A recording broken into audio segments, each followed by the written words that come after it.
Hi, I'm Jeff Altman, the Big Game Hunter.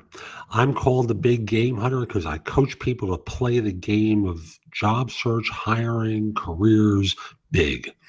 And I want to talk with you as a hiring manager about one of the dumb mistakes you may be making. And I hope you aren't, but let me just go into it. And that's the notion of trusting your first impression. First impressions are influenced by nonverbal communications. How the person walks, how they speak, how they carry themselves, how they sit in the chair, anything other than what it is they really know. And often the impact of trusting first impressions is you don't really assess as crisply as you might otherwise because you, quote, like the person. And, you know, I want to remind you, it is so critically important that you assess for skills and knowledge and not just simply liking the person, or as you masquerade this as fit. I think this person will fit. Ultimately, fit gets translated into hiring people of similar ethnicities, backgrounds, and the like. So you wind up with a homogeneous group that offers no diverse thought, no diverse ideas, no diverse capabilities. And look around you. What do you see? Are they a bunch of people just like you?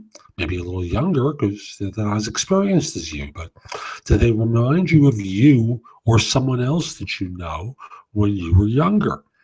A lot of hiring managers, when I challenge them about this, admit that, Shirley over there reminds them of fill in the blank. And Chuck over there reminds them of so-and-so. That doesn't make them qualified. What it does is it makes them, well, you're projecting attributes onto these people that are just pure fantasy on your part. I want to remind you about assessing for qualifications and making that the sole criteria for your assessment process.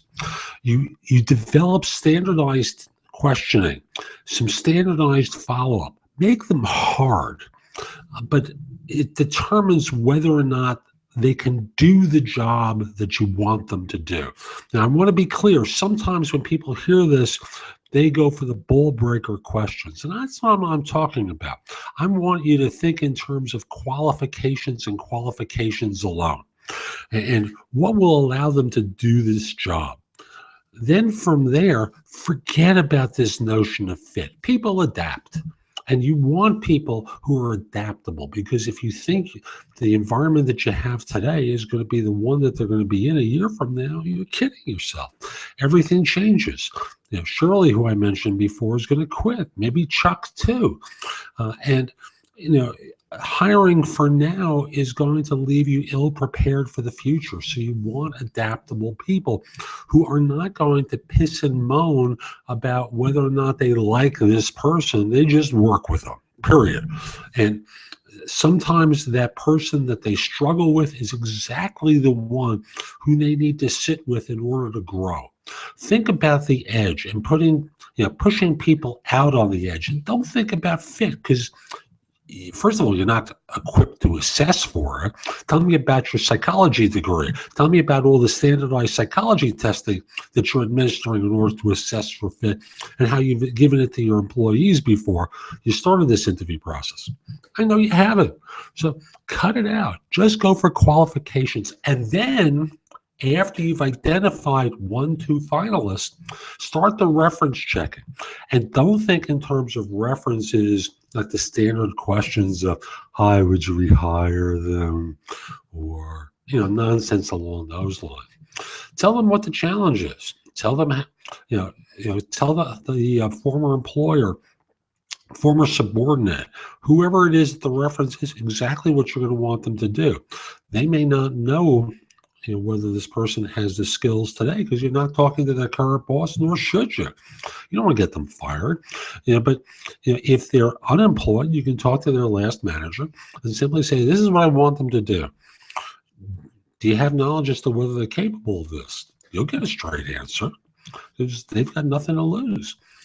And if they tell you, okay, we have an institutional policy that says I can't talk to you, So I apologize, but I can't speak to you. You have to take that at face value, but call another reference. See if they'll talk to you. If they're the same firm, you got a signal there.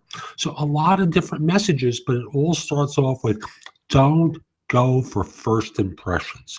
Qualify people as though they were the worst individual that you ever saw, but really test them well to do the job that you want them to do. And forget this first impressions nonsense. I'm Jeff Altman. I hope you found this helpful. My website is thebiggameHunter.us. Also, you trying to fill a position? Call me. My number is 646-374-8656. My email address is jeffaltman@thebiggamehunter.us. I'd love to help you with staffing. Hope you found this helpful and hope you have a great day. Take care.